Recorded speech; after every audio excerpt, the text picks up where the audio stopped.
اس story کا main theme ہے دعوت و تبلیغ اور اللہ کے باغیوں، شیطانوں اور نافرمانوں کے لرزہ خیز انجام بد سے ڈرایا اور حاضرین کو درس عبرت دینے لگے۔ میرے پیارے بھائیوں، تم نے بڑی طویل عمر گزار لی، اپنے مہربان اللہ کی بہت نافرمانیاں کر لی، تم خواب غفلت کی بہت سی انگڑائیاں لے چکے۔ ذرا سوچو، اپنی حالت پر غور کرو، اللہ کے لیے مجھے بتاؤ، تمہیں اپنے پروردگار کی نافرمانی کر کے کیا ملا؟ تمہارے گناہ تمہارے اعمال ناموں میں درج ہو گئے، اب بتاؤ تمہارے گناہوں کی لذت کہاں گئی؟ یقیناً لذت ختم ہو گئی اور تمہارے کالے کرتوتوں کا سیاہی باقی رہ گئی۔ عنقریب تم سے ان کے بارے میں پوچھا جائے گا۔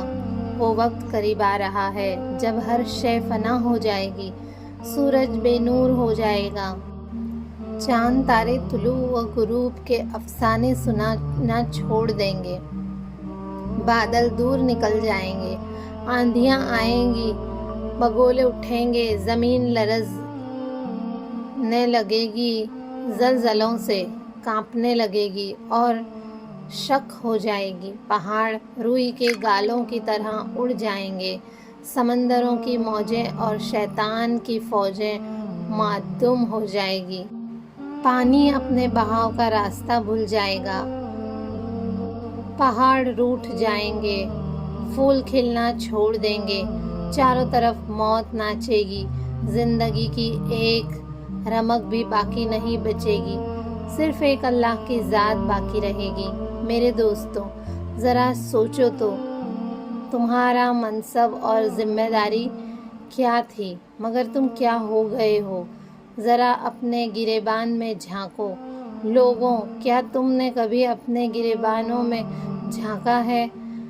اپنے اعمال کی خبر لی ہے؟ کیا تمہیں معلوم ہے کہ عنقریب تم کہاں جانے والے ہو؟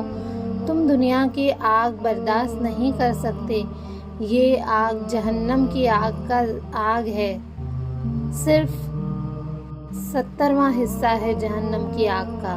جہنم کے شعلوں سے ڈرو، وقت ضائع نہ کرو، اٹھو، توبہ کرو، ندامت کے آنسو بہاؤ، اپنے روٹھے ہوئے رب کو مناؤ۔ تم اپنے رب کے سامنے کیا منہ لے کر جاؤ گے؟ کیا تم نے کبھی غور کیا ہے اللہ رب العزت کے تم پر کتنے احسانات ہیں؟ کیا اس کی رحمتیں ہر وقت تم پر نازل نہیں ہوتی اور تمہارے گناہوں کے انبار اس کی طرف نہیں جاتے؟ وہ تم پر اپنے انعامات کی برسات کرتا رہتا ہے اور تم ہر گھڑی اس کی نافرمانی میں ڈوبے رہتے ہو۔ اپنی جفائیں بھی دیکھو اور اس کی وفائیں بھی دیکھو۔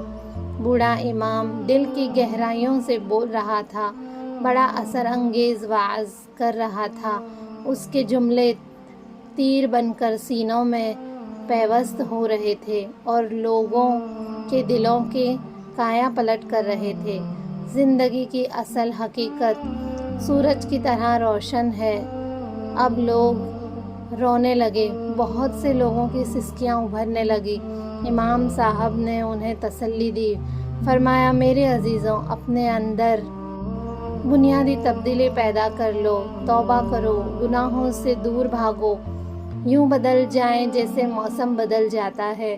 ہمارا رب کریم بڑا اعلیٰ ظرف ہے اور بے حد رحم فرمانے والا ہے۔ میرے دوستوں، رب کریم پر بھروسہ کرو، پھر دیکھنا تمہارا مکرم پروردگار تم سے کتنی جلدی راضی ہو جائے گا اور تمہارے سر پر عزت اور سرفرازی کا تاج سجا دے گا۔ آخر میں امام صاحب نے دعا کی، اے رب ذوالجلال والاکرام، ہم تیری بارگاہ عالی میں سوالی ہیں، جو بھی تیری چوکھٹ پر آتا ہے خالی ہاتھ نہیں جاتا۔